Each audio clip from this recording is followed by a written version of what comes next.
ছাদ বাগানের এটা হচ্ছে ফিলিপাইন জাতের আখ। দেখেন, ছাদে লাগিয়েছিলাম, বেশিদিন হয় নাই। এখন বর্ষার সময় এগুলোকে হচ্ছে পরিষ্কার করে দিচ্ছি। এই যে দেখেন, পরিষ্কার করে দিচ্ছি।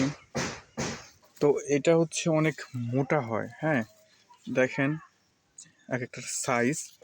আর এটা হচ্ছে যে আপনার যখন এটার পানির প্রয়োজন ছিল তখন হয় নাই, তবে এটা দিয়ে হচ্ছে অনেক চারা করা যায়। এটা মূলত হচ্ছে যে চারার মাধ্যমে করা যাবে।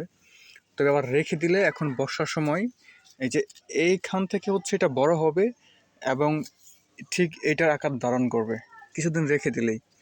আর এটা হচ্ছে মোটামুটি একটু পরিষ্কার রাখতে হয়। পরিষ্কার রাখলে হচ্ছে আপনার ভাইরাসটা কম হয় এবং ফলনটা মোটামুটি ভালো পাওয়া যায়। তো ছাদ বাগানে যদি আপনাদের থাকে অবশ্যই চেষ্টা করবেন ফিলিপাইন জাতের আখ রোপণ করার জন্য।